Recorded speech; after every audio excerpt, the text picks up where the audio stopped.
Okay then guys, what is going on? Cloud Plays here and welcome back to another video here on the channel, and today we're going to be taking a look at the first Descendant. With the beta actually closing off just a couple of weeks ago now, we seem to be at a bit of a lull period. There is absolutely nothing going on the socials. We've seen no communication from the team whatsoever, although we do have a very interesting interview that was posted through by Co-Optimus, and this is a very good one for me personally because it opened up quite a lot with regards to how the beta access actually operated and what it did for them as a company. So if you haven't already, make sure you smash that beautiful blue thumbs up and subscribe with post notifications turned on. It'd be greatly appreciated.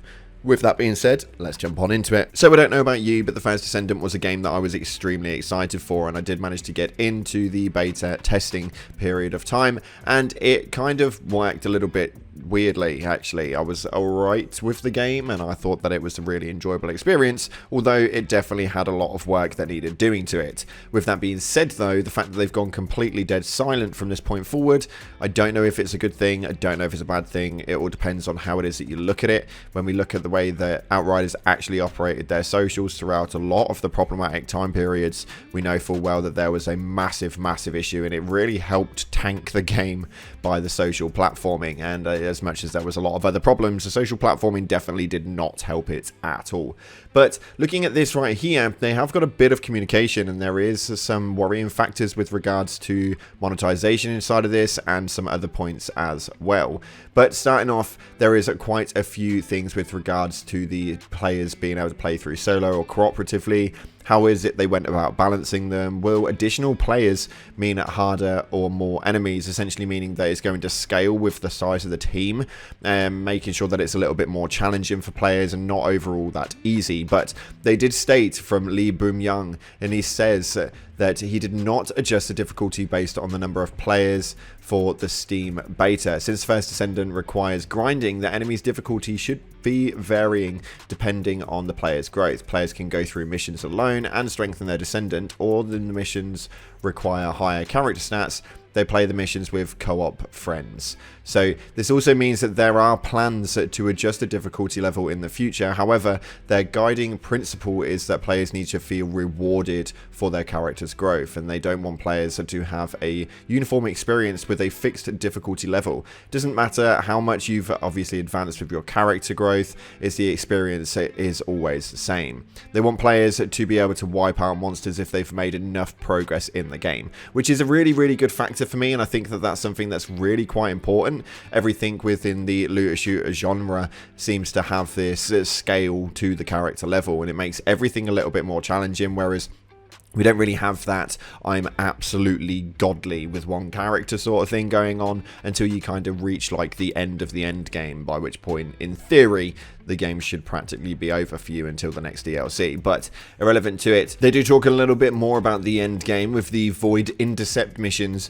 also being the main way that players will go about unlocking new Descendants as they go through it. And what will their motivation of players to continue engaging with these once they've unlocked everything? And that's obviously quite a good question, because looter shooters are all about making sure you've kind of got that reason to play. And Lee Boom says that yes, you are right, in addition to unlocking the Descendants, you can get top tier weapons through the Void Intercept battles. There are also top tier runes that can only be obtained through the Void Intercept battles, and players must repeat the Void battle to obtain materials for unlocking the Descendant and weapons and runes to complete their build. They plan to create more interesting content and rewards at launch by linking the Void Intercept battles with challenging missions. Please look forward to this. Now that's a really interesting one, mainly because the one thing that Outriders did terribly wrong was actually just kind of have the end game just be a looping cycle of rinse and repeat, and it was just crap because there wasn't really anything that came from it.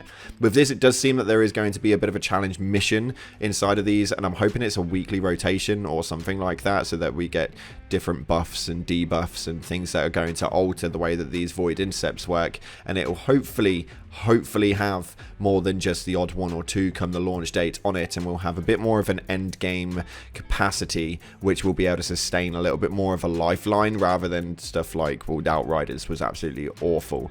Now, Co-Optimus actually go ahead to state that they read in the interview with Digital Trends that additional story and content will be releasing with each major update, and these will obviously hopefully include new Descendants to unlock and play with. How do they envision the game looking a year after its release date, and this was one which I actually really liked the response of. He states that, of course, Descendants are the most crucial factor of their game, and they'll be keeping it updated and adding them as the story content goes through. New Descendants, weapons, runes, they'll be regularly released with various cosmetic elements that were not shown inside of the beta itself. We're yet to see that one, to be fair. There is a lot of really if, buts and maybes with that sort of stuff, but they do state that just imagining what the first Descendant will look like in a year really excites them.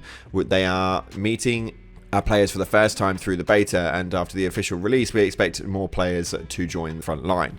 From the point of live service game it is released, it becomes a game created with the players. The development team has a roadmap, but I think that we need to listen to the players and update them based on the player feedback. After 10 years, I hope it will be a game in which players will have a lot to do and research to the extent that they'll wonder, with whom should I play which content today. I like that. That's absolutely amazing. And he states on there 10 years. So they're obviously looking at it as being a longevity style of game. But while they do talk about that, there is a massive talk about monetization, and they go on to state that obviously in a previous interview with Digital, they actually said that they aspire not to pursue excessive pay to win aspects. They've questioned obviously what it means by that, because the word excessive would imply that there is going to be pay to win accesses all over. And he states that, I believe this was asked because you thought the word excessive signified that there would be some pay to win elements. We do not pursue pay to win. However, since there may be differences in the degree of acceptance depending on the person, I expressed it somewhat conservatively as excessive. In addition, the game is still in beta, so all monetization elements have not been confirmed, and as far as the answer goes, I hope you understand our basic principle regarding the business model. I think it will take a little longer for me to talk about that in detail, but I will explain it again when the time comes. So we are a little bit unsure with where that's going to go, how it's going to operate, and what it is that he actually means by any style of pay to win. That is a very big conjunction, and actually is a really concerning one, because they are being really hazy on it, and I think that's something which a lot of the community are holding back on, just based on the factor of the actual pay to win cycle as an overall. It'll be interesting to see how the game actually like works when it comes to that sort of thing, and I'm hoping that there is no pay to win functionality, although I'm feeling like sort of like XP boosts and stuff like that may be a function, which is where he's kind of saying like it depends on the individual. We'll have to wait and see exactly how that one pans out, but actually there was a bit of information inside of this interview that I didn't know about, and it was actually really interesting. So they do state that Descendant as a game on its own was more of a fantasy setting, and they shifted it towards a sci-fi after internal feedback. Not too sure why they shifted that feedback into a sci-fi movement though, mainly because there's quite a lot of them in the scene already, and a fantasy based one would probably stood out more.